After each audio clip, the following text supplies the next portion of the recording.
ripping shit, tearing it, imperative. Then I'm killing this mic no matter where I live. These derelict rappers acting the fool, this embarrassing, is flagrant. That's the nature of this entertainment, and we can't even change it. Guilty before arraignment, now the system tainted. But when we speak, they all laugh at us.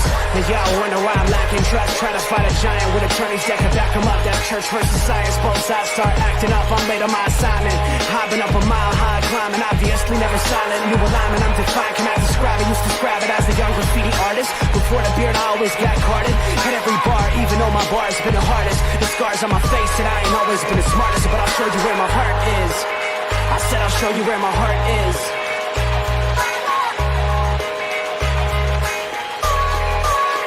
I can show you where my heart's at. See it on my sleeve, even if the beat stops, my soul will not leave. If I never stood tall, nobody will ever see. I can show you where my heart's at. See it on my sleeve, I can show you where my heart's at. See it on my sleeve, even if the beat stops, my soul will not leave. If I never stood tall, nobody will ever see. I can show you where my heart's at. See it on my sleeve, I can show you where my... The type of guy that would ride with the breeze. I'm higher than most people, I'm cold and icicle freeze. I'm liking to Mike Tyson, I'm a bison, a beast. I'm high like Jamaica, like right by the beach. My pops is from a spot where they're fighting for peace. 8 years old, out there watching people fight in the streets. All these sirens only make the violence increase. Yeah, we're still not loving police.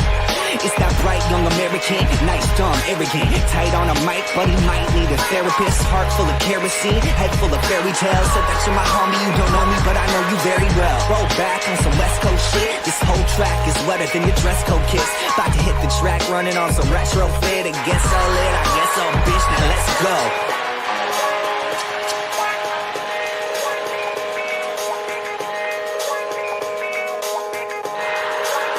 I can show you where my heart's at. See it on my sleeve, even if the beat stops, my soul will not leave. If I never stood tall, nobody... Ladies and gentlemen, it is Tuesday. What's up, buddy? How's it going? Got from my boy Pinky hanging out. Little sports. What's going on, my brother? Action coming to you live. Finishing up some Four Roses, and then I got some Buffalo Trace. Nice. I found it at the store for like $28. I was like, yes, please. Yep. Solid.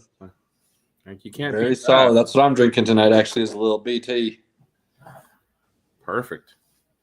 What do we how was your weekend, my friend? Good. Didn't do much. Feel like we did things. No, ran some errands. It was the oldest 21st, so kind of just had a chill soul at home. He didn't really want to do anything, so okay. But yeah, it was just a good, relaxing weekend. Weekend where I didn't have to do anything for a change. That hasn't happened in a while. That is always a good thing. What about you? How was your weekend? Not too bad. Not too bad at all. The Friday, picked the wife up from the airport. Kind of had a relaxing day. Saturday, we stayed up and watched that Colorado football game that went to like midnight.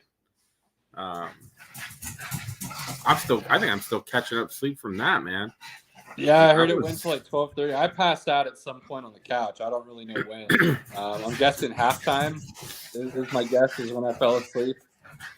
Yep. But yeah, I woke up to that outcome. It was quite the surprise, to say the least. It was a total like just endurance test, and it was crazy, man. It was crazy. So yeah, we'll talk about that a little bit. That's about it, really. It's like, and then football Sunday. Like, yeah. I mean, we're in football season, so if football is on, we're probably watching it. So yeah, that's kind of where I'm at. I mean, Saturday. Well, my wife knows once fall rolls around, it's Sunday, Monday, Thursday, Saturday, and there could be a random Tuesday, maybe a Wednesday or a Friday, possibly. It's hard to say. But it's on a lot. It's on a lot. My wife's playing fantasy, and she's still got money in her DraftKings account, so she's literally she's involved. Nice. She's doing it. So yeah, it was like we don't plan. We basically just really don't go and do anything during football season, which is probably a good thing because it saves us a little bit of money. Yeah, for sure. There's something there that you can keep entertained with and save a little bit of money, and it's all going to get spent as soon as football season's over. Right. That is true. Oh, goodness.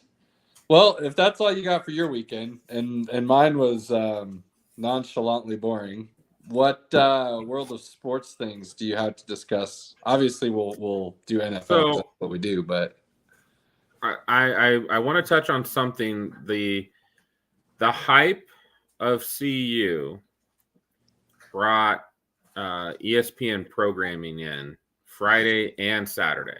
Yeah. Like they were here Friday morning. They did all their shows. The McAfee show was from, the Boulder set with First Take, College Game Day. Yeah, they did a whole shebang. And I'm not going to deal with that just yet. But because they had The Rock on Friday, and I'm so sad that I missed it because now I'm like, damn, I should have gone. He was at SmackDown Friday night because SmackDown was in Denver as well. Yes, it was. And yes, he did. So who brought that together? McAfee. Dion did. Well, yeah. Because if the hype wasn't there, McAfee wouldn't have been there. And then McAfee's not at SmackDown. The Rock obviously is not working right now with the actor strike. So he had time, and then he was able to make it to SmackDown. And John Cena was there too. Yep. We got to see The Rock throw a people's elbow on Austin Theory. Yes, who doesn't like that? Think about this. McAfee has now been told by Stone Cold and The Rock to do their signature move. Now, the first one didn't end so well for McAfee in the end. He got to do the finishing move. He got to have a beer, and then he got the finishing move done to him. Right. He got stunned real bad. But then with the Rock had him do the people's elbow, and then they're buddies. So they kind of chilled, hung out, raised their hands in the air, and then left. So a little bit better ending this time for old Pat. Right. That's just cool, man. I just like that's what's going on at CU led to that. That was a great moment. I had we had our buddy Eric was there with his lady Carrie, and they've got pictures. They're even on like the YouTube restream of SmackDown. You can see them cheering and having a good time. Nice. So nice. Great experience. Sad I missed it, but Cody, it'll be awesome. WWE events are great. I need to get to one. It's been a long time since I've been to one. So, but I just wanted to talk about that. And I guess that kind of leads into college football. And this is probably good planning by ESPN to come into town this last weekend, because I mean, the reels are probably going to fall off the next 2 weeks. Yeah, it's not looking great with what's coming up. So they took great advantage of the hype train, and then ESPN does good things when it comes to the hype train. So we'll see. I fully expected to see CU cover the spread in this game. Like that's honestly what I thought was going to happen. Like a huge blowout. I wanted no part of that spread. And that did not happen. They almost lost. Travis Hunter is going to be out for 3 weeks minimum. Had a lacerated liver from that late that's hit. Been a illegal pretty hit. Pretty big. It was controversial. Controversial, sure. Yeah, sure. I mean, for some people, I'm like, was it dirty? I don't know if it was dirty. It was definitely not a hit that you should be doing. It Like, looked kind of dirty. and I He think lowered college, right into his midsection. I mean, with you know he saw the ball hit the ground and then was Right. like, and I'm gonna lay him out now. right. I think it's dirty in my opinion. I think you could say he was trying to. I mean, the ball was not even close. He just goes and hits him. I'm not gonna say the kid's a dirty player, but that was a dirty play. Like it Right, just was. right. Like that. There's just that just is what And- it is. You know, I was so angry over the weekend as we had some folks commenting on our Facebook page, and one of the ignorant posts was just like the guy was happy that the guy did that. That it was which- a deserved hit. It didn't make any sense. Now I understand if you don't like Deion, you don't like his culture, you think he's a thug or whatever, like that's fine. But that tells me you're ignorant and not listening. Because like Deion's even said it. Am I excited we're 2-0? Sure. What I'm really excited about is we've got the highest GPA of any Colorado football team since the football program's been around. He's like, that's never happened. We have the highest. So whatever he's doing on the field, it's also helping those kids off the field and in their studies. So People, I don't understand the hate for Deion personally. Do you pay attention to what he's really doing? Actions speak louder than words, kind of thing. He's never badmouthed another coach or player or team. But I mean, let's be honest. During his primetime days, I could see certain people not being okay with, Deion was all about him and he was all about the flash, and that wasn't for some people. And that's totally it's funny fine. people say that because then you go talk to like teammates and they're like, Deion was the best teammate. Right. Like the best teammate. So if people are going to say that, why would you still hold on to this? Think about the era that he was in. He was one of the first players that truly created a brand. Well, yeah. And marketed him, himself. Bo, Right? him Jordan. and Bo right then at about the same time. So he took in football at that time. Nobody had built a brand like that. So seeing him do that, built a show around it. right? I can see why people, possibly don't like that, but we're gonna get to that, Bronco Bill. We got you, buddy. Bronco Bill got banned on the last show. He was talking too much junk, so we won't ban you though, Bill. We like you. We're not mean like Mike, but I just thought that ignorance, and when I called the guy out on it, I told him, I was like, it sounds kind of racist, and he went, it's not racist, blah blah. He's a thug, whatever. But then and then I brought up the point of, I kind of hope like you have a kid that plays football, and they get knocked, like somebody runs across the field and knocks them out because they deserved it, and he just went with like, well, he didn't get knocked out, he just got hit, and I'm like, you're really focusing on the wrong things here. I mean, I don't think the kid deserves death threats. I do like Deion coming out today and like mentioning, again, Deion, he's just a kid, like all the right things. You might not like necessarily the way he gets to doing those right things. Like you may not like some guy who's talking about himself in the third person, or that tells you he's going to do something and then he does it. I don't know why that would be a bad thing, but some people really do not like that. So look, you heard me say it multiple times, huge advocate for him being hired by Nebraska. And I said a lot that if he's truly on the open market and Nebraska wasn't going after him, I'd be bummed. And then where does he end up? Colorado, man. Like, that was so hard to see. And it's so hard to not root for them, because I also said, as soon as it happened, I told you, pay attention. Deion's going to do big things there, and Shedeur Sanders is going to be a Heisman candidate. a dark horse at the least. And he is going to surprise people with how good he is. And he's playing great right now. I'm telling you, man. And what a time. The last year of the Pac-12, they have literally like 3 or 4 of the best quarterbacks in the nation, all going to be in the Heisman race, all going to be. You could argue 3 of the top 5, probably. I mean, I'm throwing Bo Nix in there, but Penix. So we're gonna say 4 Caleb of the top Williams. 5 with Drake May there. I mean, I wouldn't argue that. Like, that's very possible. For real. So, if you're gonna say Williams, Penix, May, Nix, and Sanders are the top 5 in college football right now, I'd say you're probably pretty close.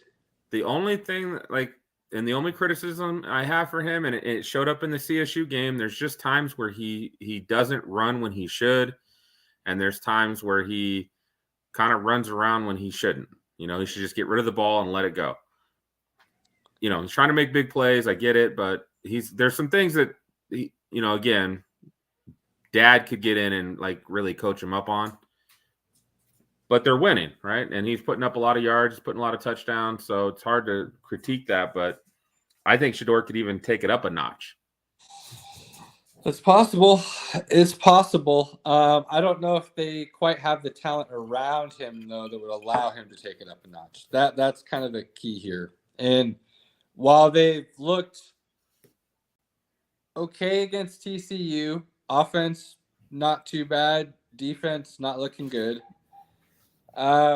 People want to make a big deal of the Nebraska game, but like really when I take off my red glasses and I look at that game, I say 2 things.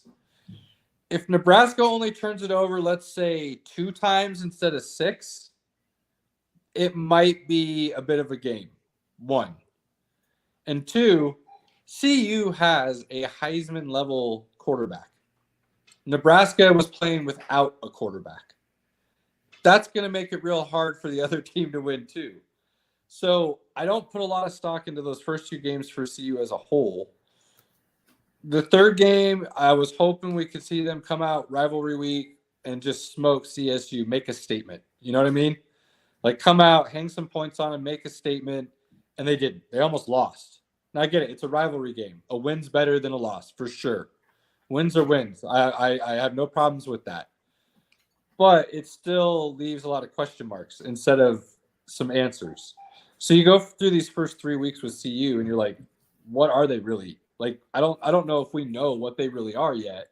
And now Travis Hunter's out for a minimum of 3 weeks, like we said. Right. So it's like, I mean, now you have USC, you got Oregon. Those are what, 2 out of the next 3 games? I know CU can't guard a slant to save their lives. I know, like they don't have a dominant pass rusher on that team. Like they just don't. They don't have the dogs on defense to compete. Not right now. Not just yet. Not at that level. It's just, it's one of those fluky things. It's a rivalry game. Sometimes those games are close. Sometimes they're blowouts. Yeah, Bronco Bill, I'll say CU has more talent than CSU, but like the coach put a good game plan together. They executed, and that quarterback wasn't getting any pressure on him, so he was just hitting the wide open guy. And let's be honest, CU came in thinking it was going to be a skill game, and CSU came in and made it a dirty game. Not dirty in a bad way, not like they were dirty as a team, like bad plays. They just muddied the waters when it came to like a lot of running, bootlegging. They rushed the passer a lot on defense. They were playing a lot of man, hands in your face, like putting hands on CU guys and winning that physicality battle. And I think CU wasn't ready for that on that level. CSU had a lot of personal fouls that made me go, they're playing really physical. Yeah, and exactly. I don't think CU was ready for that type of game. Yep. That's exactly what happened. And that can happen when you're playing a rival. More talented. That's what happened. CU was just more talented and they won out in the end. They got a little lucky and then they won out in the end. But they were not ready. They were not ready to get punched in the mouth. They were not ready for that. They weren't. And that's what happened. And now they've gone through it. So let's see what happens. I mean, they're going to have to play a game similar to the game with TCU, where their offense just helps them go back and forth. Because if they get behind against Oregon, man, Oregon, like, they're scoring close to 60 a game. Like, Dude. The snowball effect will occur if they get behind. Close to 60 a game. They hung 81 on the first week, didn't they? That team doesn't really count, but I'm just saying the Oregon will hang some points on you real quick. So yeah, it's going to get interesting. It's going to get very interesting. So we'll see how CU does. I hate that I root for them even a little bit. It makes me just sick to my stomach, but I can't. We're not in the same division anymore. You guys are Big 10. We're gonna be Big 12. Let it go, man. Just let it go. That rivalry's not there anymore. It's just not. Oh, it was there. It was there 2 weekends ago. I mean, it kind of was there. It's in Lincoln next year, I'm pretty sure. We'll see how that one goes. That after we get some more dogs. It won't go well from what I've seen right now. As long as Shedeur Sanders is still there. If he goes to the NFL after the season, then that would be bad for CU. Shedeur Sanders left after the season, that would be bad. Chris, there's no way, zero possibilities of that happening. That's definitely not happening. Let's talk about Shedeur Sanders for a second. He is in a really strange situation because I think I saw it the other day. I think Rich Eisen was talking about it, and they brought up, kind of a screen full of, there's probably about 5 or 6 dudes right now that are first round grades competing, and he's in a spot where it's almost like, what flavor do you like, right? Drake May's going to be pretty good. I think Michael Penix is going to be pretty damn good. Caleb Williams, like Shedeur's been looking good. I think all these guys are going to be pretty damn good. So do you get in the draft and get drafted 10th to 15th, or do you go back to school and now you're in the top 5 next year, right? I mean, plus you get to play with dad one more year. And he's making good NIL money. So, there's some of that but he's going to be in a tough. I mean, Deion's already talked about it, about he could be leaving. He's been open about it. So I think some of it will depend on what they do this season. If they could pull an upset against Oregon or USC, if they could do something like that and finish out the season strong, and be a couple games over 500, because they'll stumble along the way. But if they could have that one upset, I could see him maybe taking advantage of that and riding the wave now, depending on where he's projected and what teams are in those areas compared but I also to think coming back. Coming back is a crapshoot, man. I want to say Travis has still got one more year before he can go. So you might see Shedeur just to stay with Travis, but they both do. I'm pretty sure. I thought they came in the same class. They're both juniors this year. I know Shedeur can come out. I don't know about Travis. Maybe Travis can. Okay. I thought they were both Deion's first class, but I could be wrong. I mean, we just see if he's. I mean, we could just go to Google and see if he's eligible. Okay, you could do Good that. thing we've got our good friend Google. He's such a nice guy. Yeah, it's fun. It's fun to have a friend like Google. I will say though, like whoever planned that for 8 p.m., man, Hunter is not eligible until 2025. He is currently in his sophomore season. He's a year behind. Okay. So he's got to stay till 2025. So they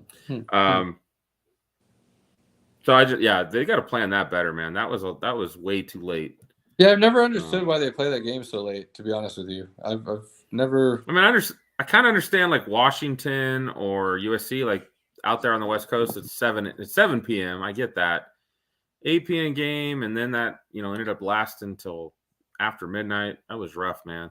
I had a buddy, and he had his brother. Him and his brother have Bronco season tickets, and they were going to go, but his brother was at the CU game, and his brother didn't get home till almost like 3 a.m.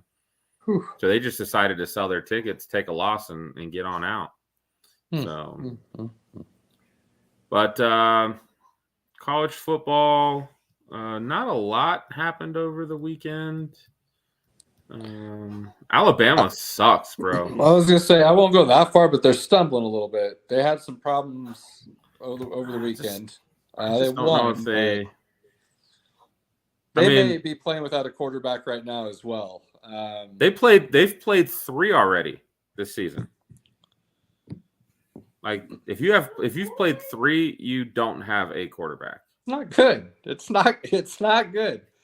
And Old Nick I don't Saban hate it. down there has yet to be able to decide which one he's going to pick based on their play, apparently. So that's interesting because when they get into the meat of that SEC schedule, it could be interesting to see what happens with Alabama this year. Could be a couple more L's get dropped on that record. Could be a down year for Alabama. Could be. And I won't hate it. I won't hate it. Yeah. No. Trying to think of what Florida else. State rolled. Ohio State rolled. They were playing pushovers, but Georgia played South Carolina, right? Oh yeah, that was way closer. It was a bit of a game for a little while. And then Georgia kind of pulled away late. Sloppy game. A lot of games this weekend for college and pro were rainy and wet fields, and it was bad weather. That it was. But I think that's all we got there. What do we want to say about the NFL that happened over the weekend? I'm sorry, Chubb. Yeah, we could talk about Chubb. That was just. Yeah, I'm sorry. Sorry, Nick. That was just hard, man. Like, he's the heart and soul of that team, and he runs so hard. And I think you have a good argument that he's the best back in the NFL when healthy. And it just sucks to see a guy go down like that. Yeah, that may never happen again when healthy. Based on that knee injury, that was those ones Did he are pretty tear bad. everything again? I haven't read an official story yet, but based on the way that looked, that's usually not a good position for your knee to be in, and you have any type of quick recovery. I mean, so it was a different direction on how his knee got hurt in college, but I think it's the same knee. So, dude, they made his leg look like an ostrich leg. Right. That's never a good thing. That's never a good thing when you see somebody's leg do that. That knee bends the back way. Oof, bad. No, that Chubb hit wasn't dirty. Just got him in the wrong spot, man. Kind of like Saquon. He got tied up and then wrapped up and then tackled, and Saquon hurt his ankle because, people weren't letting go. Just the nature of tackling running backs specifically. That Chubb one is right down by the goal line. Everything's condensed. Like, it just got him in the wrong spot. Just tried to hit him low, take his legs out, and. Oh yeah, I did. I'm sad about that. It was sad to watch the Browns, and good Lord, Deshaun Watson is definitely not giving the Browns what they paid for. Oh boy, I think we can start making that a story. I think he is playing bad football. So just bad football, and I don't know, how many more games does he need to knock off the rust? If at this point, that's what people are saying. If he even can. One of the things I noticed, obviously in his prime with the Texans, he would run the ball, and he did some runs, but he looks really slow. Like, he does not have the same wheels that he had. And I could be off, but it doesn't look the same. to me when he's running, and his passing, his decisions, everything's just been off, man. And Yeah, like that it absolutely has. and they're in like, I mean, let's be honest, with all the contracts, the way they're structured today, if an owner wants to eat it, they can eat that contract. Like they'll pay them the money, they'll eat it. You just got to suffer the dead cap, consequences. I mean, Watson's is a little bit different than eating any other contract in history due to the fact that it is actually all guaranteed. So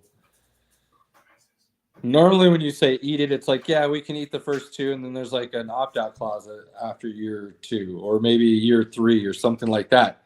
Deshaun Watson's is all of it, no matter what. Right. You're paying all guaranteed. Although I did see something about like it's not like there's a injury one in there that like would really hurt if they, I don't know. I already saw some people putting together some things of like how the Browns could try to get out of it. But it's not looking good, man. Not looking good. No, epic failed experiment for sure.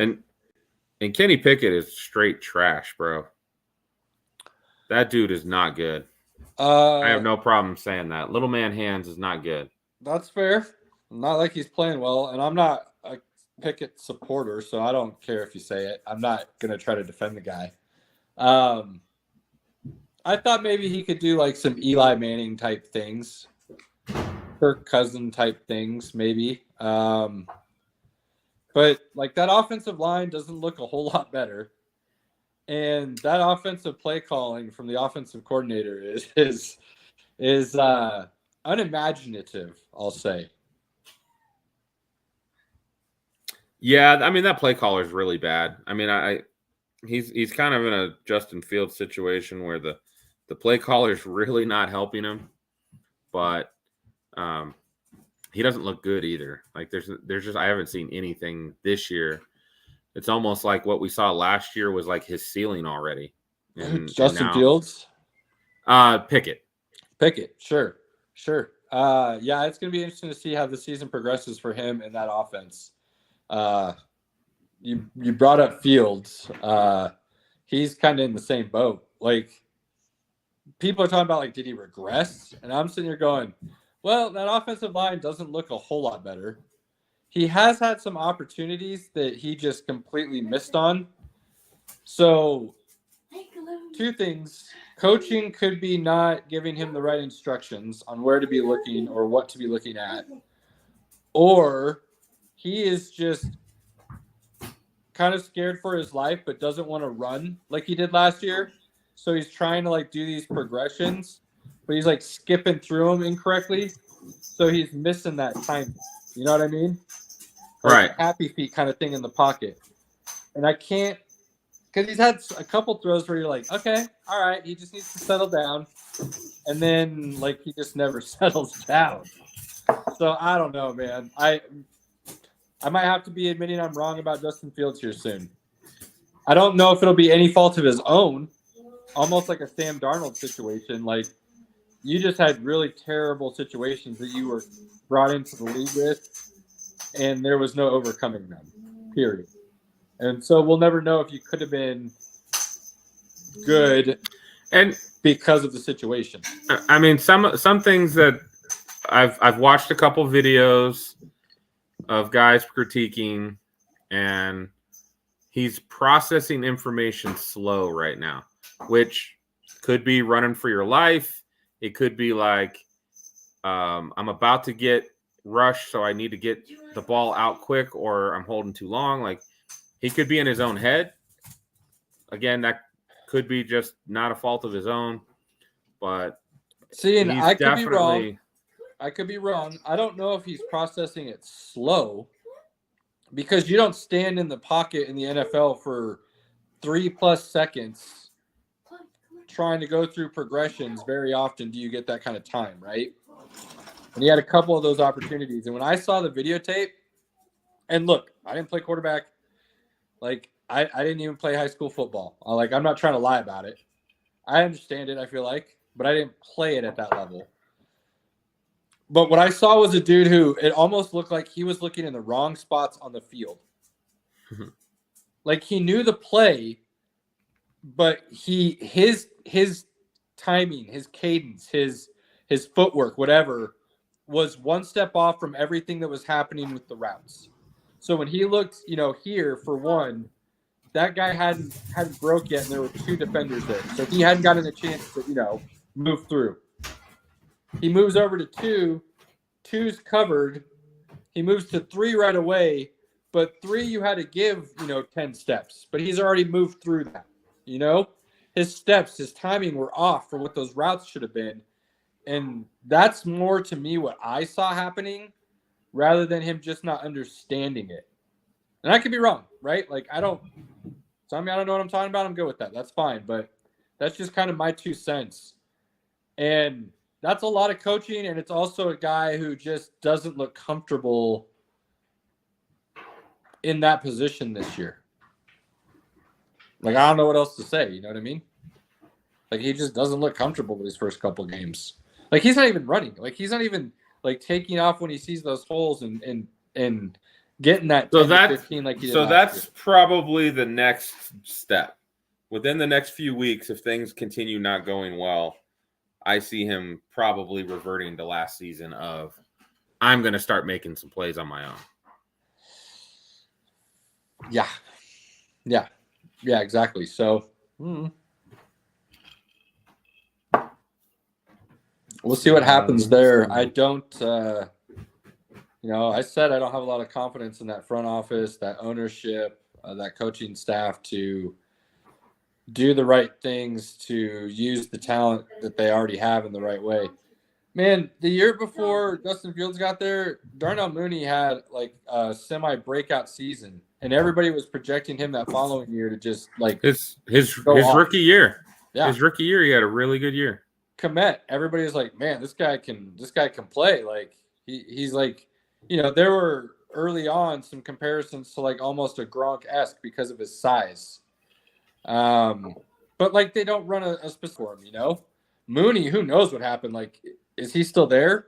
I know he's their wide receiver too, but there's not a lot of, most people are like, why did we trade for DJ Moore? Like, we're not even throwing him the ball. Like, yeah. So who knows? And then they spent all that capital on the defense, and the defense is getting chewed up and spit out left and right this season so far. Like the defense looks bad, just bad. And that's where they invested a lot of their, free agency dollars, their draft capital. I don't think this coach is going to make it. Yeah, well, that might be too late for some of this talent to, at least in Chicago, be relevant and worthwhile. You know what I mean? So I don't know if we'll even after this season be able to truly say what Justin Fields is or could be or won't be or anything above and beyond that. So, it's still really early in the season, so try not to overreact too much. But he looks a little lost these first couple of weeks for sure. Trying to think of what games we want to touch on. I got to throw a little shade because they did it again, man. Chargers found a way to Charger, bro. Like it's without fail. Like there's no reason they should have lost that game to the Titans at all. Probably not. Probably not.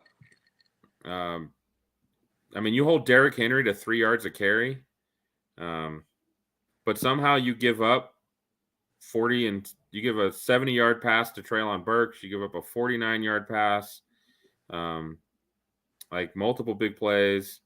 Hopkins was pretty much kept in check, but like they just like how they that defense never shows up when it should. Yeah, man. Chargers chargered. I love to see it. I do. I do love to see it. Although Staley's going to be lucky to make it through the season at this rate. I had 2 teams on my parlays that I was like, in half of my parlays, I had the Chargers, and the other half I had the Packers, and they both screwed me, and it didn't make any sense because both teams were winning the game for most of the game, and then they just fell apart at the end. So check this out. Packers look halfway decent this year. But I think the surprise is I think Atlanta might be actually good. I think Arthur Smith might have gone down there, got the pieces to finally be what he wanted to kind of really do, and they're the new Tennessee Titans. When we were talking about Tennessee as a dark horse Super Bowl possible run, now I'm not saying Atlanta's quite that level yet. There were a couple years there where we were saying Tennessee could go surprise some people, and they almost did. They had Kansas City on the ropes at one point, but now they've kind of fallen off. Is Atlanta that new Tennessee? What Arthur Smith is doing down there in Atlanta, and the pieces they have. Bijan Robinson is a beast. Bijan is the man. I think they surprised the Packers a little bit. The Falcons beat the Panthers week 1. I've watched Bryce Young. I am worried about what they're doing with that guy right now. So I don't know if the Falcons are just fool's gold or not, but they were competitive all last year. They lost multiple games at the end of the game from a Mariota interception or a Mariota fumble or whatever it was. So I do think they're talented. They're probably not there yet. Yeah. And if I were the Falcons, if you can trade Kyle Pitts for anything, go ahead and trade him. You're not using him, so might as well, right? I feel like Kyle Pitts is like in TJ Hawkinson's situation. They draft him high, they don't use him, and you could trade him to a team that'll use him, and they'll look like superstars again. Get like a third for him. Somebody offered you that, like jump on that. You need more. At this point, if you're not going to use him, and he's probably one of the most talented tight ends physically, get what you can then. It's crazy that they have like Drake London. He kind of had a decent game last week, but like London and Pitts should be getting a lot of balls throughout the course of a game their way, and then everybody else should be getting a few looks. I mean, Desmond's not the best passer of the ball either. I actually feel like them winning games is hurting because I think if they could get into this draft into the top 5 and get one of these top quarterbacks coming out with Bijan and everything else they have, man, they would be dangerous. I just don't see Ridder. I don't see Ridder taking that like step to make them a true contender. I just don't. Yeah, I mean, he's definitely more Tannehill than he is Rodgers. Right. Absolutely. So I get that. Let's see. Quick hitter. Giants were definitely trying to help the Cardinals win a game. Oh, my goodness. And then decided, like, wait, we can't lose to the Cardinals, can we? And like came back to win. They were down 20-0. First half, it looked like they didn't want to be there. Second half, it looked like they decided to, like, hit reset and start their season over again. And so, how much is Daniel Jones literally fleecing the Giants, bro? Like, let's see. That second half wasn't too terrible. Again, not the best offensive line, and he's got Darren Waller to throw to. Like, if we're being honest, he's got Darren Waller to throw to. So I mean, I like Jalen Hyatt. Jalen Hyatt's actually made some big plays so far this season, so we'll give him that. Chiefs and Jaguars, man, what an ugly game to watch. Yeah, didn't see that coming. My wife did not. I don't know why. My wife doesn't like a 31-27 type of game. We did not get that. We did not get anywhere close to that. And the wide receivers are not like – I'm telling you, man, the Chiefs might struggle this year because I don't have a – like I don't even think Juju's that good, man. But last year, when you needed a completion on third down, Juju was right there. He caught the ball, and sometimes he'd make some plays for extra yards. They are missing that production, man. Yeah, they don't quite have that this year. They're still going to win the AFC West. They're still going to be in the playoffs. But I worry about them about a team that brings a good defense to the party. Because I think you can hold, as long as you can hold Travis down to less than 100 and you only let him catch one touchdown, I think you're going to be looking pretty good. It's a good start. Definitely. Jags couldn't just T-Law could not find the end zone. They couldn't get anything going for one reason or another. They could just not it wasn't one of those 2 steps forward, 1 step back. It was 1 step forward, 2 steps back kind of day. Chris Jones definitely was like, "Hey guys, I'm back." He left imprints all over that field. When Nick Bolton is running sideline to sideline, man, he's really good. So it's crazy. I don't know what the Chiefs defense may be what gets them to where they need to be. We're gonna find out. We will definitely find out. I mean, we've got the Jags being the 1 seed out there in the AFC, so they can't win. We got the Bills coming back to life and smashing the Raiders. That was awesome. It's the Raiders. It's the Raiders. I mean, let's not put too much stock into it. Eagles and Vikings played a pretty enjoyable game on Thursday Night Football. They did. Really weird with so many turnovers, but yeah, odd game, but it was entertaining actually and pretty good. Seahawks Lions game was very entertaining. It was overtime. I'm still seeing some regression in Geno, man. I think they need to be a little worried. I don't know if that's quite it. I mean, weren't there 2 tackles out Sunday? They were.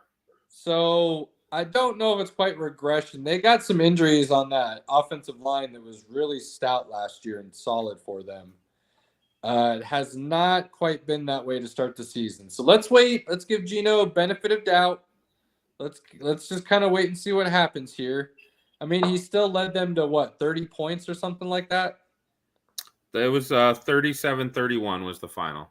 Yeah, so, it's not like he's not getting that offense going, So let's wait and see. Let's give Geno a couple more weeks, see if that offensive line can get a little bit more healthy and see what happens.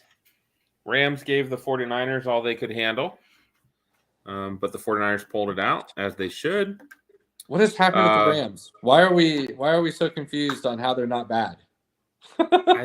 I don't know, bro. Like, they found a guy that catches as many balls as Cooper Kupp. Yeah. And Puka Nacua. Yeah. Puka is awesome. They're running the football fairly effectively as well. I'm dumbfounded. Yeah. I'm dumbfounded. I have their roster as a whole is not good, and yet somehow is McVay that good of a coach? I mean, Stafford's still healthy right now. He's killing himself right now with victories if that's the case, because they really need to. I mean, don't they get one of their picks back this year? Don't they finally have a first-round pick this next draft? For now. Guys, easy. We could actually use it this time because we do need to kind of start replenishing the cabinets here. So, and then Dolphins beat the Patriots. That was fun because I'm a big Patriot hater. So seeing them lose was fun. They're 0-2. Love that. Poor Jets fans. They actually didn't get mollywopped as bad as they could have, and that's probably because their defense is really good. Why did they not run the ball? Why did they not have 40, 50 runs? With those 2 backs. They had 11 carries. Right. Total. I know. Guess who had the most carries? Dalvin Cook. No. Oh, Zach Wilson? Is that where you're going with this? Wilson. Yeah, because of Zach Wilson had technically more carries than anybody. Dalvin Cook had 4. And Breece Hall had 4. He had 4, okay. And Michael Carter had 2. 11, dude. With those pass rushers and those DBs on the other side of the field, opposite of the Jets offense, and Zach Wilson is your quarterback, and you're going to drop back, and instead of running it, you're going to pass it 75% of the time, 80% of the time. What are you doing? Well, I'm just wondering, like, and I guess I didn't really watch the game, so this might be all. I mean, Zach only threw 27 passes, so I'm like, you only had 11 rushes plus Zach's 5, so you had 16 total, but you only threw 27 passes. But then Zach was picked off 3 times, so maybe that's what disrupted the game. And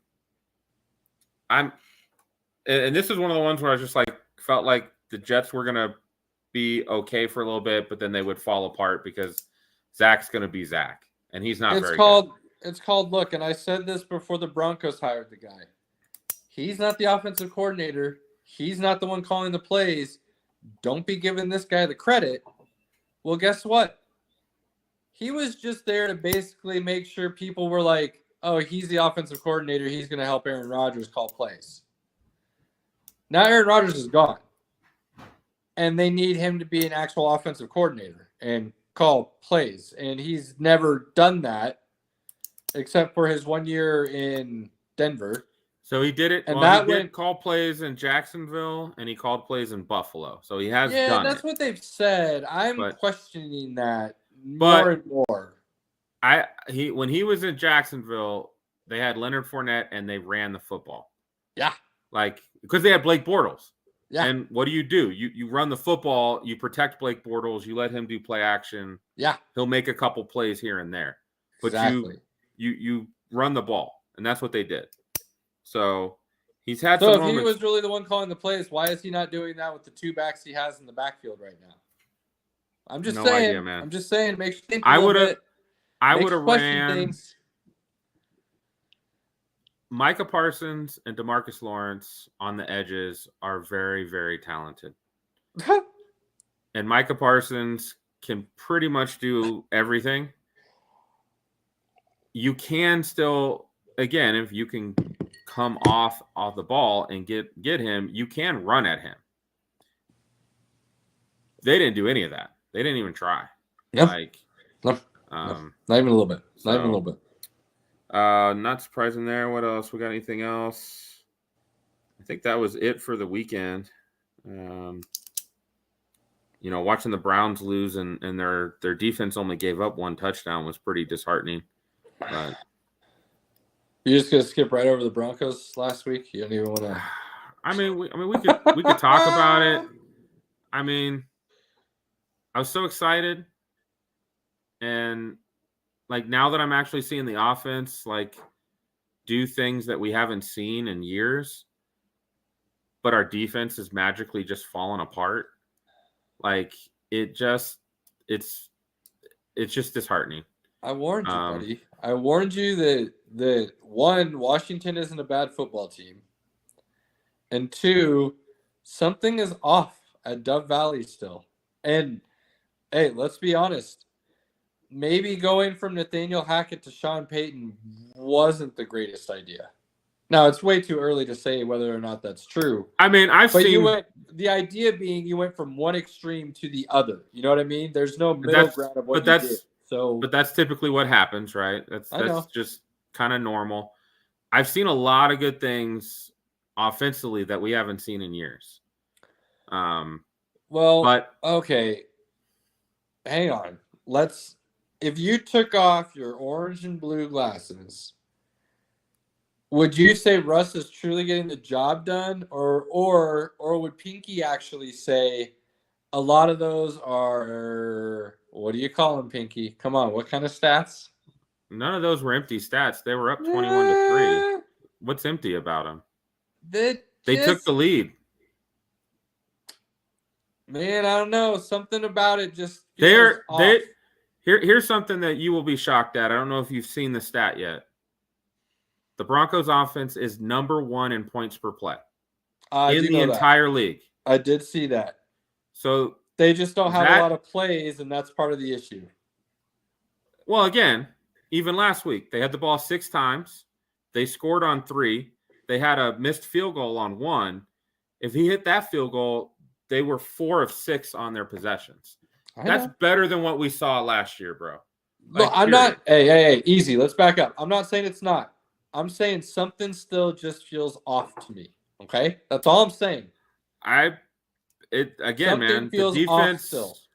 The defense is. You've now lost to the Raiders, and you have lost to the Commanders. And you Right. didn't play terrible, but you didn't play good because you didn't win. So you can't say you played well. Something just feels off. And again, I don't know if it's going to change unless Peyton has a couple more years with us and he gets all of his guys in there. I'm just. Well, he's got a Our 6-year team is contract, thin. so he's got time. Broncos are thin. Let's be honest. There's some Right. talent, but they're thin. I just don't Losing. know, man. Just don't know. There's just a couple things in the game that just went the wrong way. K-Jack's getting ejected. Then we had to pull Turner Yell, who normally just plays special teams. He had to play safety. That goes along with Caden Stearns, being out for the season after last week. Like, that's rough. Vance Joseph looked confused. Like, he was just like, every Defense play was does like, not look good. so we're getting production out of the offense that we didn't get last year, but our defense has regressed. So we're not playing as a team. We're not getting both sides. So I don't know the fix. I know Clayton was talking about Miami. If we don't run the football on Miami, and again, in the second half against Commanders, we kind of stopped running the ball. Don't know why. Don't know why we made that decision. Javonte got 4 carries in the second half. That's not a commitment to the run. No. So yeah, I mean, it's weird. I'm at the point now where I'm almost kind of numb to losses. Like, everybody's like really pissed off and they're just losing their mind. I can't. All I know is I enjoyed watching the game. It was more fun than I've had watching a game in a long time. We just came out on the wrong end of it. I mean, I'm not trying to be a Debbie Downer or anything, but like, it's hard to be like angry or upset when this is kind of what you expected to see to a certain degree. No, I thought they'd at least get one of these games, so I thought I didn't think the defense would fall off a cliff. Yeah, I mean, me neither. But we'll wait and see what happens. I mean, you got to get a competitive game. I mean, at this point, the way it looks, if their defense keeps playing this bad, like, we're probably going to have a top 5 pick. Which, I mean, is that a bad thing? We might sell some of the high-priced veterans. You might see Sutton traded. You might see Simmons traded. You might see Judy traded, possibly. I mean, if you're gonna do a gut job, do a gut job. Like, don't hold on and waver. That's what gets most teams in trouble. They're unwilling to go all in, so they dip their toes in the rebuild, and then they're just bad for a long time. Which is what, let's be honest, that's what John Elway was doing with Joe Ellis for the last decade or so. Right. Had they not found a way to convince Peyton Manning to come here, there would have been a real bad long stretch of bad football in Denver, probably. So Clayton, my man. I mean, no. I mean, technically, we're a little behind because the rest of our division has not done well so far. But I mean, here's the one silver lining, if you will. Here, Broncos fans, I'll give you this one silver lining. I'm all ears. Aaron Rodgers is out, so that frees up a playoff spot. There's one that we thought was going to be there. Bengals are sucking. Let's wait. Could turn it around. I said Joe Burrow should have sat probably the first month of the season. We both said they're probably talented enough to lose the first 4 games and still make the playoffs as long as Burrow's healthy. He's not healthy.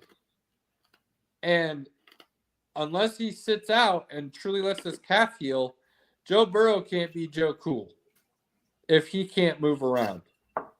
It's just not going to happen. And the Bengals they're going to look real bad because they have neglected that offensive line yet again. and thought Burrow and those receivers would fix everything, and it may not happen.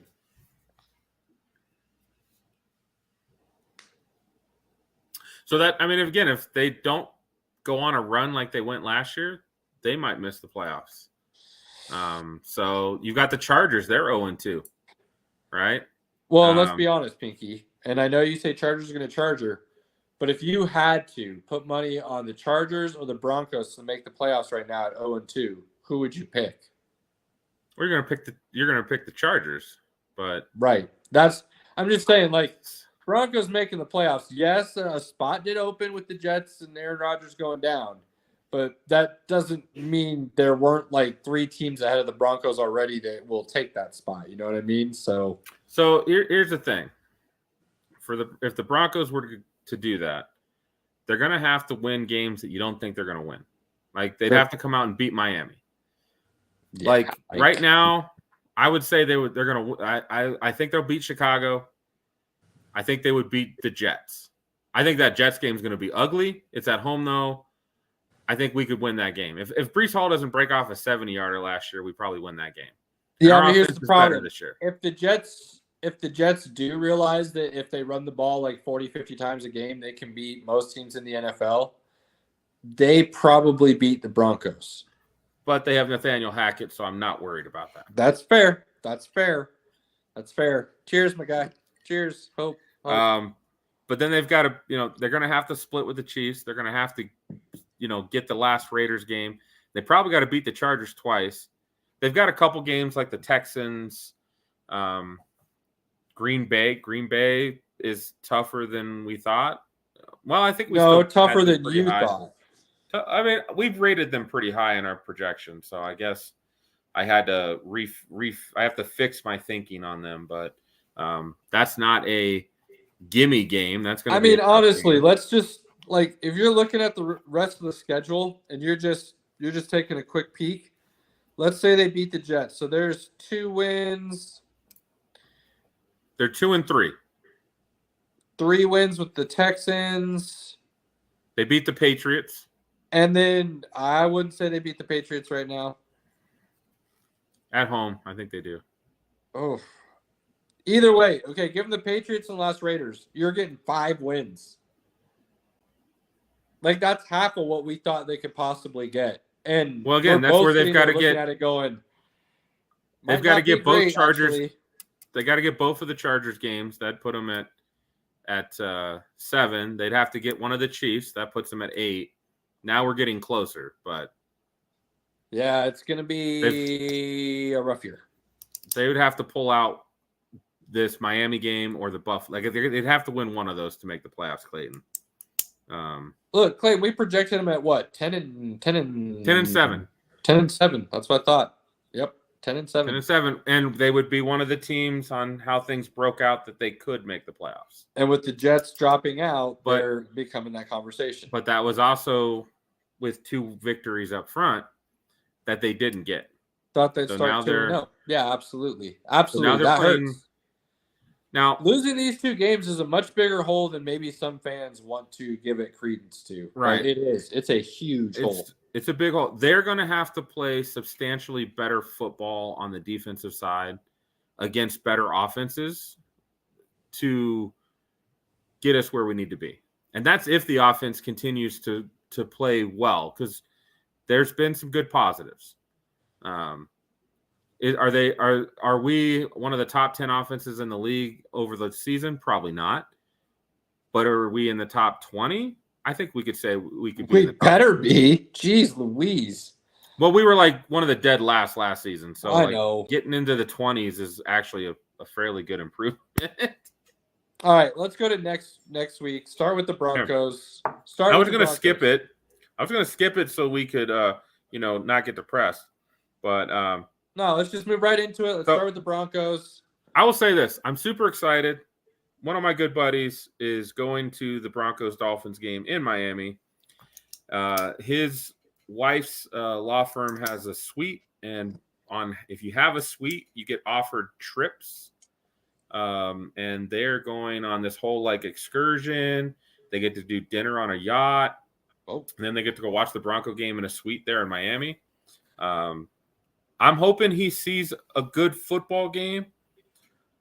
I don't see the Broncos will literally have to run the football and keep the ball out of Tua's hands to have any chance. Look, I'm going to be honest with you, and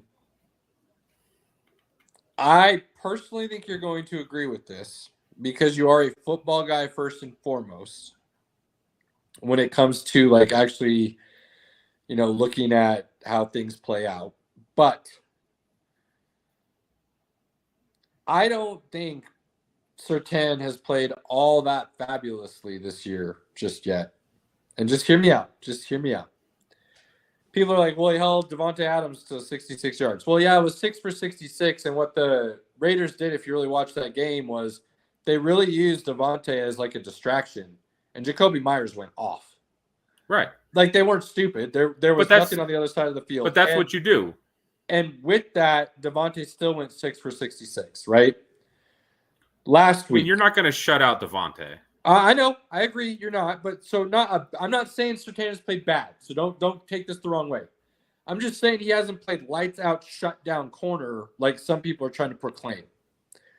Last week, you look at the game and like not great either. He didn't necessarily match up on one guy the entire game like he did with Devontae for the most part.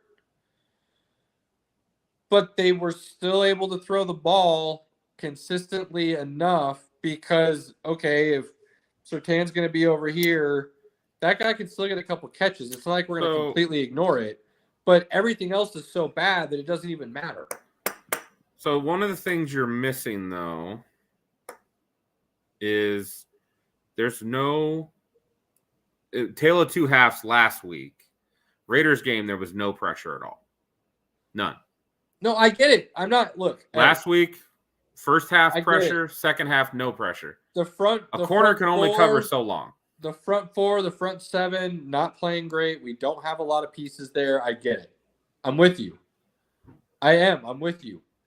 But again, I'm going to go back to this, and I'll continue to go back to this, and I'll keep doing it. You don't draft a cornerback unless you have your line stacked and your QB. You just don't. It's not worth it, especially in today's NFL, because it will cost you in other areas so drastically that cornerback, yeah, okay, cool, he's shutting down that side of the field. The other side of the field is wide open and it doesn't matter. Like, it literally doesn't matter. Which is what's happening right now. So Mary Mathis is getting cooked right now. Yeah. Now, again, we can still debate, Fields over Surtain. I'm not even saying Fields. I'm not even going there. I'm working out literally. right now. And you know me, Pinky. I am old school. I love my Nebraska. What's Nebraska known for? Running the damn ball down your throat. Like, I love that big boy football where you have such a brutal line that can run and pass block that you can do whatever you want, and they hide some of the warts that maybe your quarterback isn't the best or your running back isn't the best, but you've got some great receivers, whatever it might be. Those big boys up front on both sides of the ball, offensive and defensive, can set the tone for the entire team to be really good or really bad. And the Broncos' lines are just not good. And their quarterback is playing okay. That's not a recipe for success. You know what I mean? And now you're going to be in a position where, do you pay him? Do you extend him?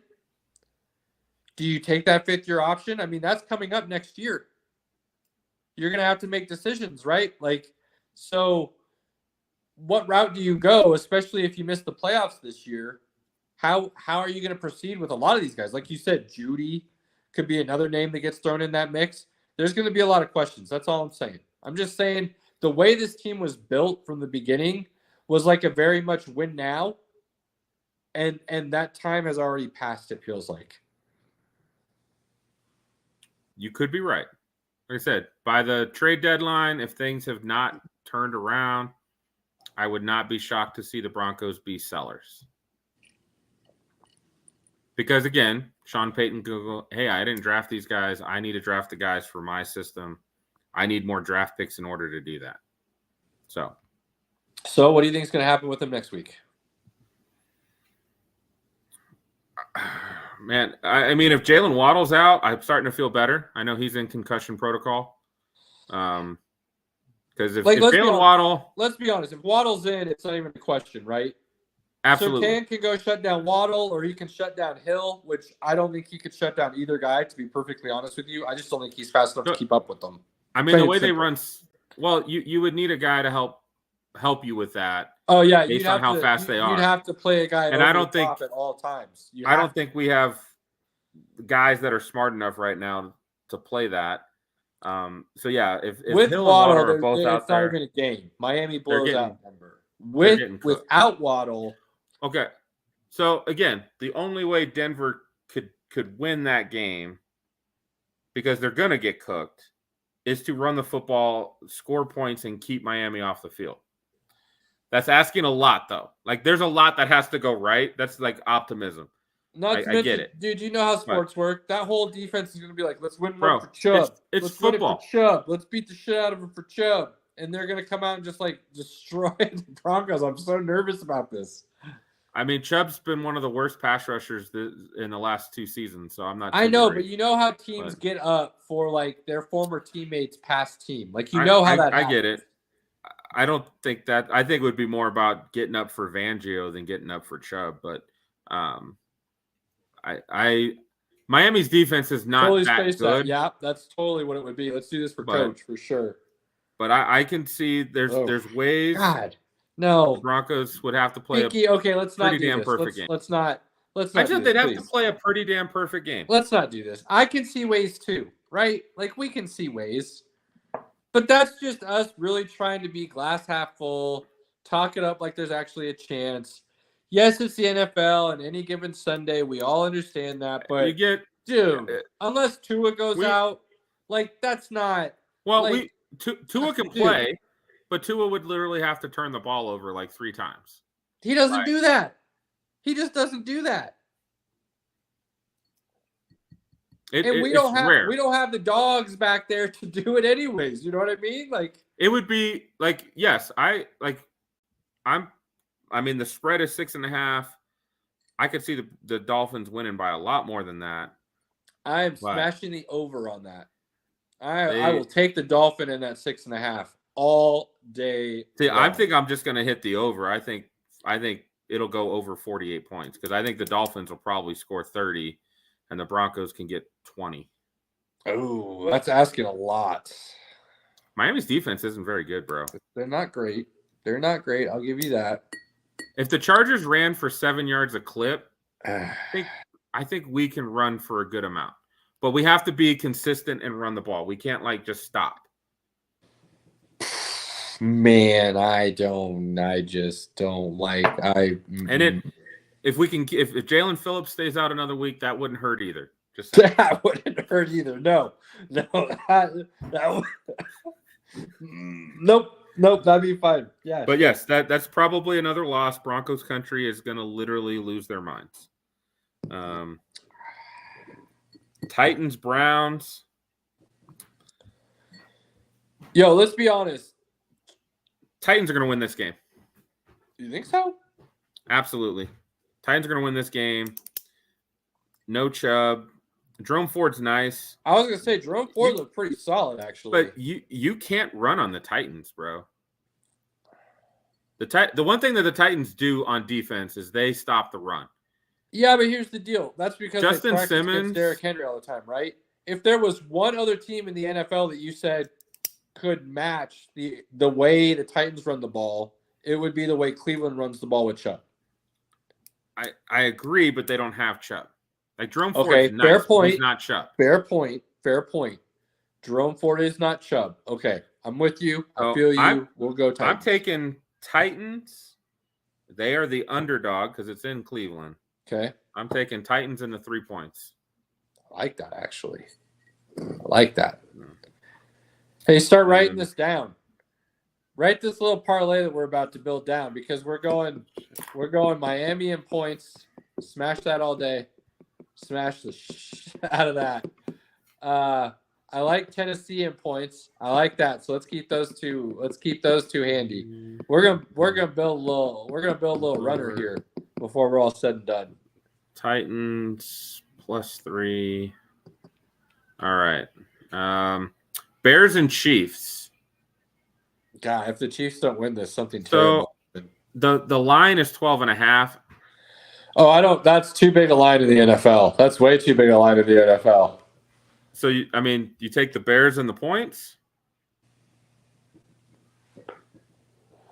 No, I'm not touching that game with a 10-foot pole. All right, we won't touch that one. I like that too. I mean, if you want to take, the Chiefs money line's probably -500, so it's probably not. I'm looking for, as Van Pelt would say, winners. I'm looking for thoroughbreds. I'm looking for gold medalists. That's what we're trying to do here. Well, Those first we two do I have- think are gimmies, Pinky. We have Thursday night football. Giants going to San Francisco. The line's 10.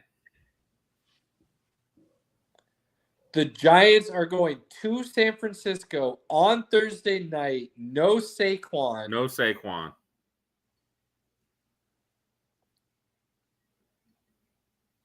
Can you just parlay San Fran as a money line? Like, could you just Sure. throw that in there?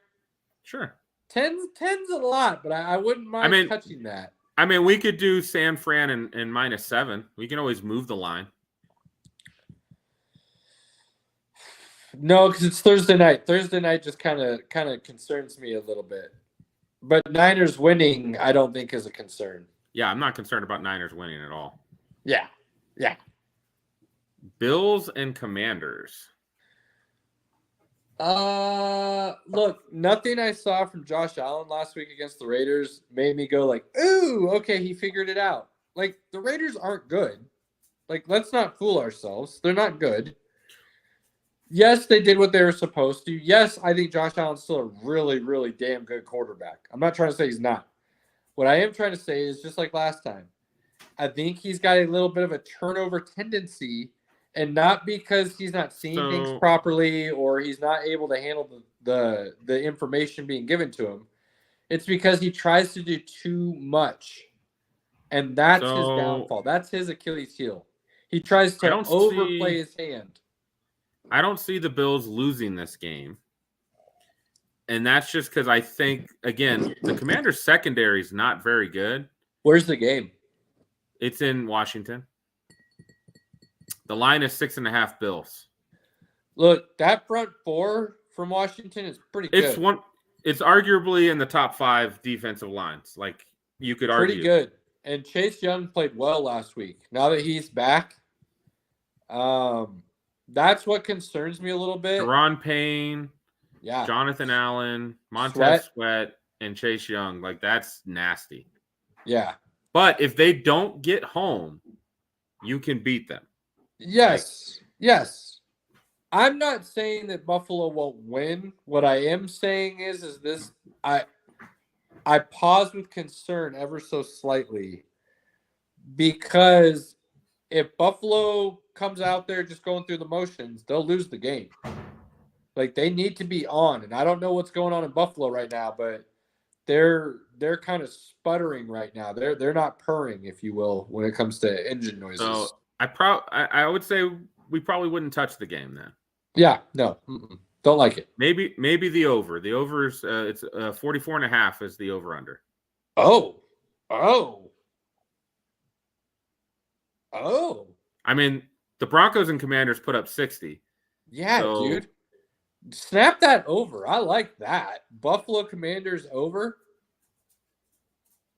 I'm saying we're about to build, a little bit of a crazy little yellow brick road. You can throw $1 on it if you want to. You can throw, a couple bills. That's up to you. I'm just saying 10 cents. I don't care. This is an interesting one. Chargers Vikings. Where's it at? Minnesota. Not like it matters because it would have been a home game for Minnesota anyways.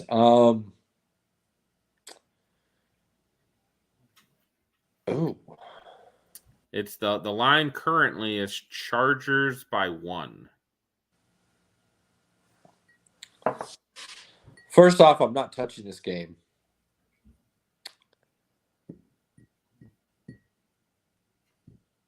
I don't think I would touch it either. And the over-under is 54.5. I don't like that. I just don't. No, with Eckler being out, Josh Kelly turned back into a pumpkin last week. Against Tennessee, who has a good run D. I get it. Jeez. Minnesota has a bad defense. But better than last year. Goodness gracious. Because they have what's his name? Flores. They have Flores Brian is the DC, yeah. So they're playing better. Look, I've always been a Kirk Cousins supporter. You know that. I think he's slightly underrated rather than being slightly overrated. That's how I've always felt about him. All right, cheers. We agree on that. But I like the Chargers to win. But I would not touch this as far as a betting line. I think the Vikings are going to win, and I just think it's because that defense can't. If they couldn't hold Ryan Tannehill and whatever wide receivers he's throwing to, and they kept Derrick Henry in check. I know. They couldn't do anything else. I know, dude. I get it. Yeah, I just don't have any faith in the Chargers. So I get it. I'm saying they're going 0-3. Colts and Ravens. Bummer that Richardson got hurt because I liked what I was seeing from the coaching staff and from the quarterback up until now. I know it was a very small sample size, but up until he got hurt, I liked what I was seeing. Let's be honest. You could see that there was going to be a very steady progression throughout the course of the year where you would end that season and go, I like what we saw from you. And now I don't. How long is he going to be out? Is it reoccurring? Do they even put him back in if Minshew's I thought he was in concussion protocol. Yeah. So he could be back. I know. I'm just saying, like, how things can change with injuries. Like, what happens? Yeah, I don't like the Colts or a rookie quarterback against the Ravens. The line's 7.5. I think the Colts could play tougher than that, but yeah, I probably wouldn't touch that game. Where's it at? It's in Baltimore. Okay. I mean, if you want to do Baltimore money line, what's the over under? It's 44.5. See, here's the thing. That Colts offense looked very capable with Minshew playing. Like, legit. Like, Pittman came to life. The running game came back a little bit. Points on the over there could be interesting. 44.5. I mean, you're talking a 28, 21, 28, 20 game. Can the Colts get to 20 on Baltimore? I'm going to say no. Let's stay away. I like Baltimore in that game for sure. This one's interesting. Falcons, Lions. Ooh. In Detroit. I think, honestly, even though I talked up the Falcons a little bit earlier, I think this is where they have a coming down to earth moment a little bit, and the Lions kind of run away with this a little bit late. The line's only 3, so I think you could probably take Lions money line here. Wait, whoa. The Lions are only favored by 3 points against Atlanta? Dude, grab that 3 points. Oh, seriously? Let's add that to the run. That's crazy. Are you serious? No. Lions pull away with this late pretty decisively, I think. Patriots, Jets.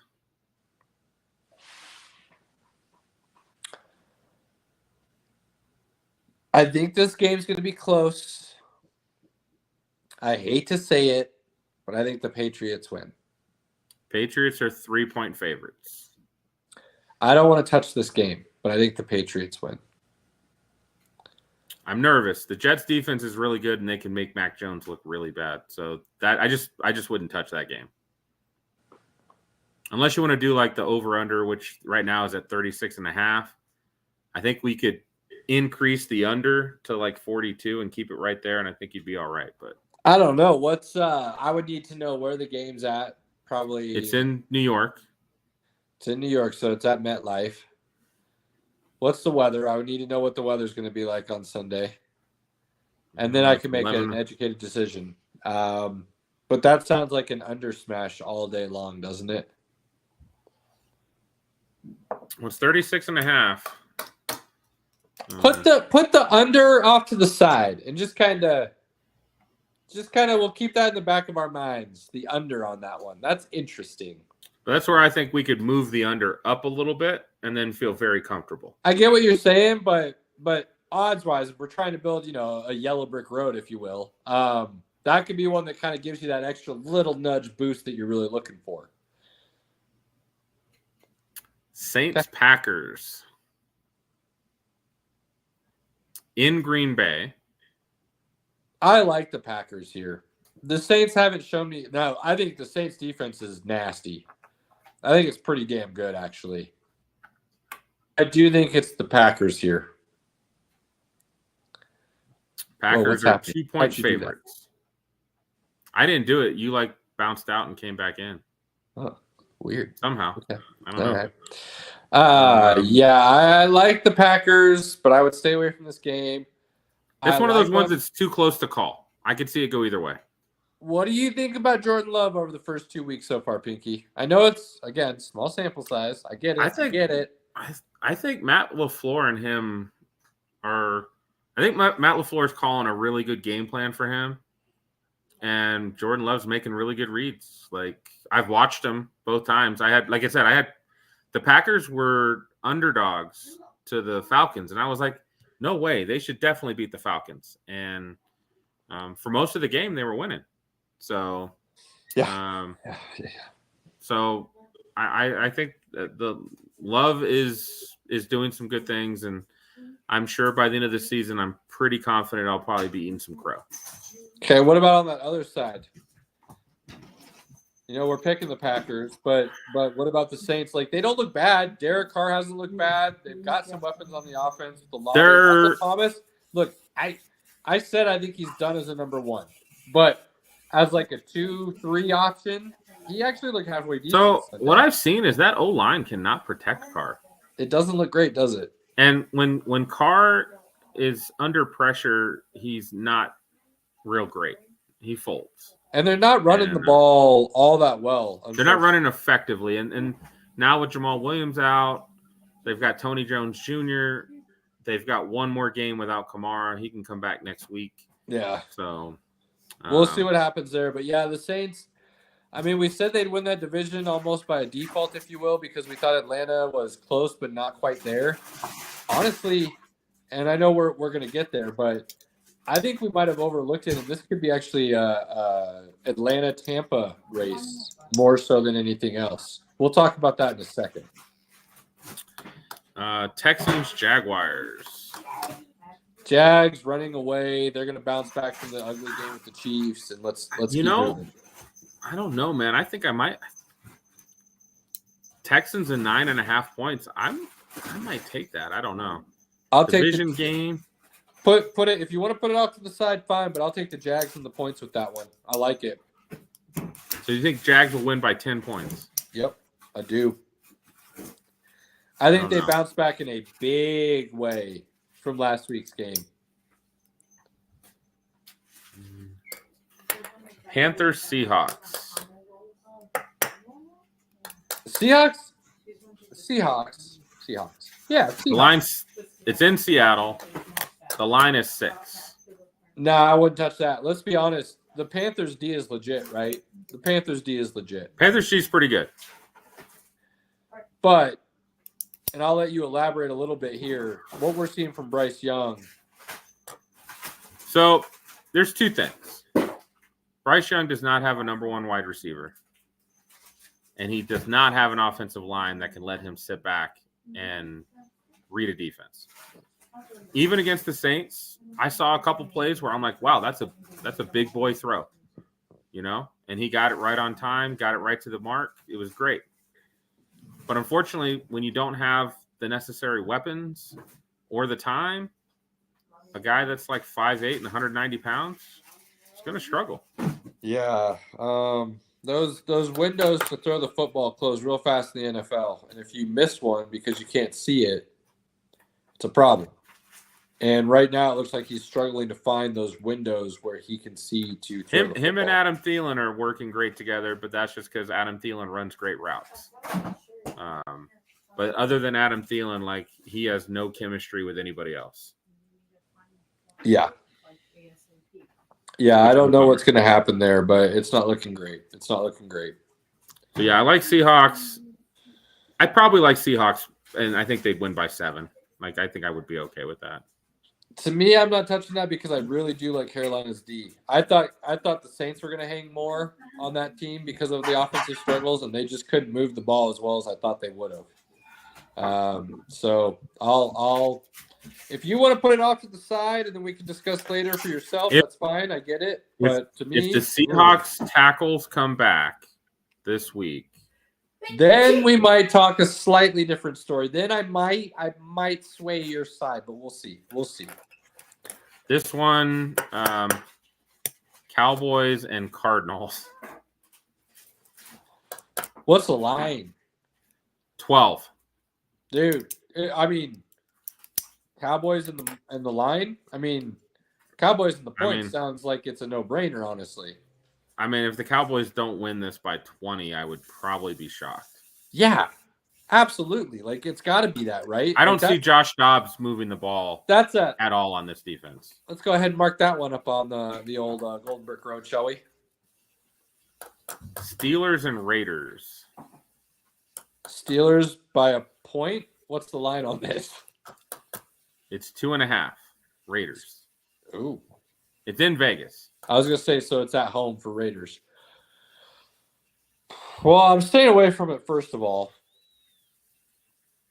because the Steelers have proven, worst case scenario, they can overcome maybe some bad quarterback play or possibly bad play calling by the offensive coordinator because they got some goddamn weapons on that offensive side of the ball that can just catch one and go to the house, and they can win magically. So I'm not touching it, but I'm going to say the Steelers win this game.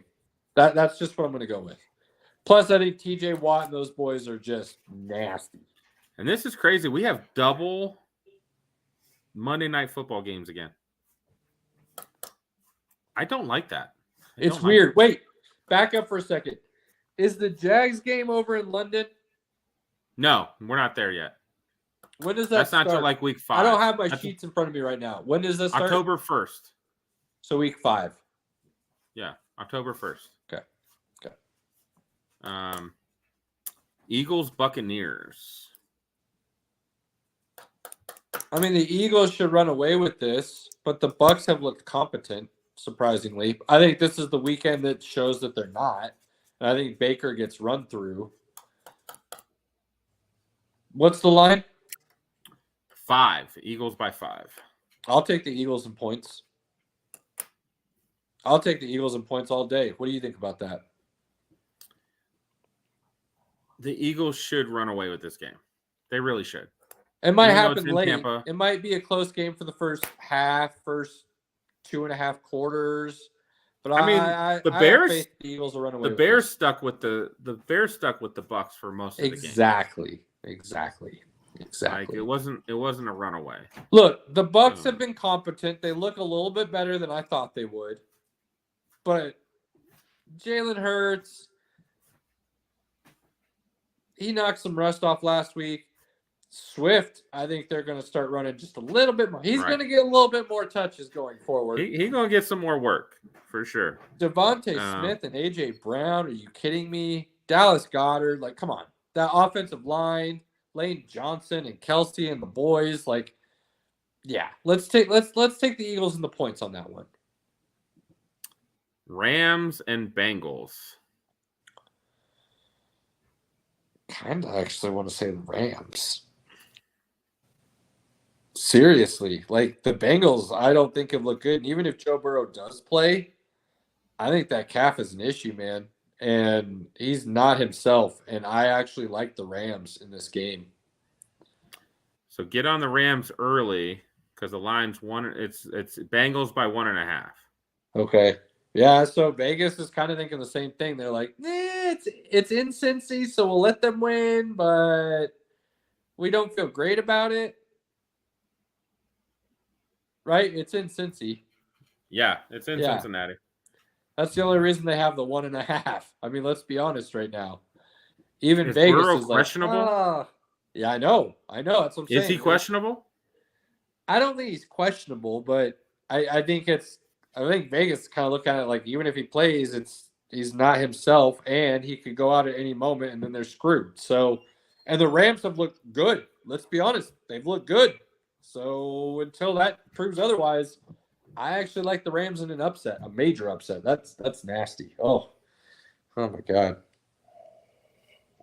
I mean, I bet if you take the Rams on that, I think that'll probably help out quite a bit. Mark that down. Let's just see what happens. I'm going to leave that off of the Golden Brick Road. Maybe I'll throw it on there. Maybe. We'll see. I mean, we've got quite a bit on there already. Yeah, we'll talk. But we'll see. I do kind of like that though. Final thoughts for week 3, Pinky.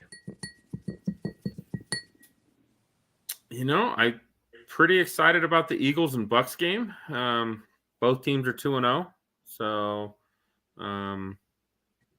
pretty excited about Falcons and Lions. Yeah.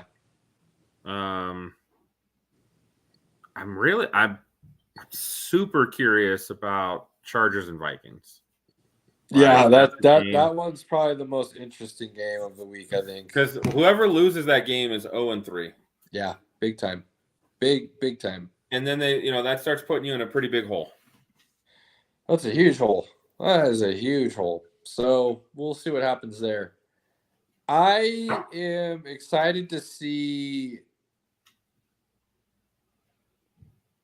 in college and the NFL, actually, to be honest with you, as I'm thinking about it. I'm excited to see some teams start to separate themselves. The rust has been knocked off. They're starting to click. They're starting to show what we thought they were or what we thought they weren't. Those kinds of things I'm excited to kind of start seeing here in week 3. Week 4, for the most part, is still the quarter point of the season. That's when you can really start making decisions. Week 3, you can really start looking at some things and start kind of forecasting out, if you will. So I'm looking for some teams to make that statement. That's what I'm looking forward to this week, and we'll see what happens. We shall see. I don't think there's anything super juicy in most of these games, but there are some good games on the schedule. Absolutely. With that being said, we appreciate everybody, the love, the support, likes, shares, follows, whatever else they're called. We appreciate all of it. Comments. Absolutely. Guys, thank you for tuning in with us. Take that time. If you guys love the Broncos and you really want to talk about the Broncos, there's like 7 other shows that'll do it for you. Don't forget to check them out. They're pretty good. Absolutely. My guy, love you. Tuesdays are great. Don't, take those moments with those loved ones, that inner circle, friends, family, whatever you want to call them, for granted. Cherish them. Take advantage of them. We're out. Peace. Enjoy your week. Let's go Broncos. That was for Clayton. Even when you feel low, you can still go. Even when you feel slow, you can still go. Even when there's no hope, you can still go. I never answer to no, man, I still go. Go, go.